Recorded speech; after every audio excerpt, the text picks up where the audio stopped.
The Constitution. We, the people of the United States, in order to form a more perfect you. Wait. The Constitution has 4,543 words. 7,951 including amendments.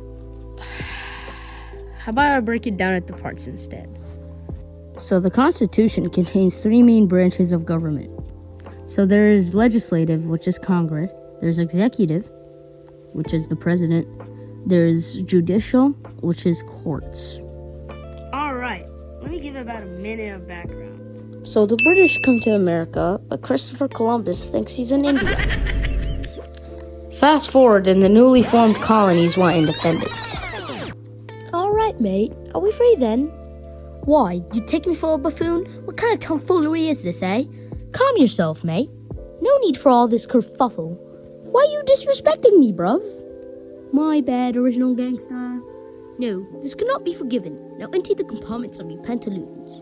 For what purpose? For the purpose of... For what purpose? For the purpose of... For what purpose? So, they go to war. No way a group of small colonies can beat the strongest empire at the time, right? Wrong. Later on, the Americans want to form a new legal system, but they still have PTSD from their last one, so they give almost no power to the federal government and almost all the power to the state government.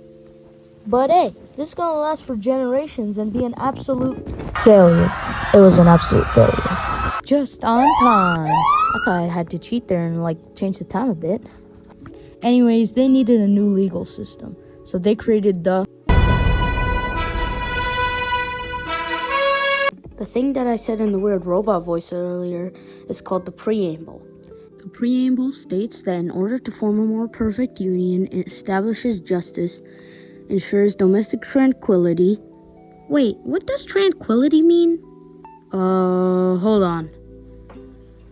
Tranquility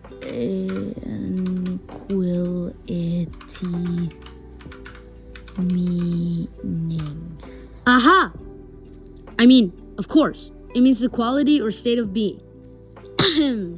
As I was saying before I was so rudely interrupted, the Constitution also provides for the common defense, promotes the general welfare, and secures the blessing of liberty? That means that it guarantees everyone liberty. As I was saying earlier, there are three main parts of government according to the Constitution: legislative, executive, and judicial. Let's talk about the legislative branch. The legislative branch is bicameral. Okay, before you ask, bicameral in this situation means there's two branches. The two branches are House of Representatives and Senate. To be a part of the House of Representatives, you would need to meet the following requirements. You must be 25 or older, you serve a term for 2 years, and you must be a citizen for at least 7 years. The Senate has the same requirements, it's just larger. To be a senator, you must be at least 30, serve a term of 6 years, and resided as a citizen for at least 9 years. Also, Congress votes on many things, and if there is a tie, the vice president breaks the tie. Wait, why does a vice president break ties? You asked too many questions. States also have their own way of electing their own Congress. So each state has its own Congress? Correct-ish? The state Congress doesn't have the same say as the federal Congress. They can do things like pass bills that have an impact within their own state only. What's a bill? Shush. I was getting that. A bill is basically a law in its beginning stages. A bill can either be passed or it could die. It's really hard to get a bill to pass. There's a lot of processes that has to go through first. A bill first starts off as an idea. Then it has to stand in committee. The committee must grant a rule for the bill to keep going. If not, then the bill is killed right then and there. After committee, it goes to floor action. Floor action is where the bill is discussed and debated. After that, it is taken to the second house. This means if a bill was introduced in the House of Representatives, it would then go to the Senate and vice versa. Then they would have another floor action there. Then they would have a conference committee with both houses of Congress. If the bill gets through all of that, which most bills don't, it is then showed to the president, and then he could choose to sign it or kill it. If the president vetoes the bill, it goes back to Congress, and Congress, with a 2 out of 3 vote, could veto his veto. And the president brings us to our next branch, the executive branch. In the executive branch, there's a president and vice president. They both serve a 4-year term, but there are certain requirements to be president. First one is that you have to be at least 35 years old, and you have to have lived in the United States for 14 years. Also, you must be a natural-born citizen, which means your boy can't run for president since I was born in Egypt. But my younger sister, who was born in Virginia, can. The president is also elected by an electoral college. The electoral college isn't an actual college. It's the name of America's infamous voting system. Each state gets an amount of votes based on their population. Then they have a popular vote inside each state, and it's winner takes all. First person to get 270 electoral votes becomes president. But being a president comes with responsibilities. The president leads the armed forces, but not like in the medieval days where he actually leads them into war. He more so commands it at a distance. A president must also create a cabinet. A cabinet is a group of advisories that help the president make decisions. But the president also has perks. Like, the craziest thing to me is that the fact that the president can pardon criminals. All right, put your hands behind your back. You're getting arrested for murder. Oh, heavens no. That lad is with me today. That's probably not how it works. And if you ever find yourself in a war, the president can create treaties with other countries to prevent the war. Well, he does need 2/3 of Senate to agree, but that's only 66.66 people. That's because there's 2 senators per state. And doing some quick maths, that's 100 senators in total. And representatives are calculated based on population. Anyways, as I was saying, the president can also choose many judges and other government. The president also has to do some things that aren't so exciting, but have to be done. Sir, your schedule is full today. You'll be meeting with ambassadors, giving a yearly speech, having discussions with Congress, and making sure the law is carried out. Nah, what? I don't really want to. I'd rather be something like a judge. Yeah, a judge would be nice for the Supreme Court. Judges are a part of the judicial branch. The judicial branch is basically courts. They hold people accountable for their actions if they break the law created by the legislative branch and enforced by the executive branch. Think of it like this. The legislative branch creates laws, the executive branch enforces laws, and the judicial branch decides if those laws are constitutional or not. But not any member of the judicial branch can decide whether a law is constitutional or not. It has to be a majority rule of 5 out of the 9 Supreme Court justices for it to go through. By the way, judges have to serve for life.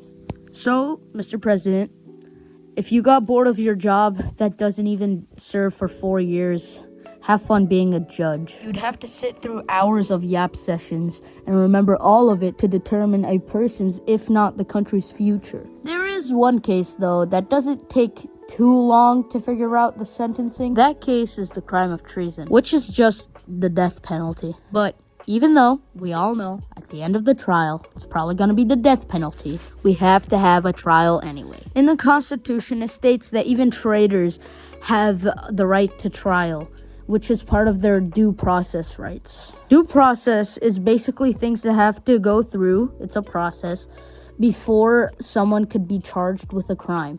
Or before they could take away his life, liberty, or pursuit of, no, that's not it, property. You committed genocide against the whole world, except for conveniently us 12 juries. How do you plead? Not guilty? Alright guys, that was it for today's video. Make sure to subscribe, like, Ha! You thought?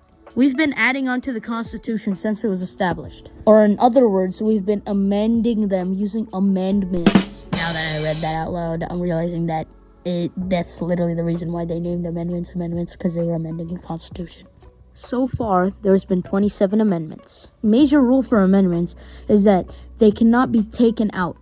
They would need a more recent amendment to say that the previous amendment doesn't apply anymore. For example, the 18th Amendment got rid of the use of alcohol, and the 21st Amendment brought it back. Yet the 18th Amendment is still recognized as an amendment and was never taken out.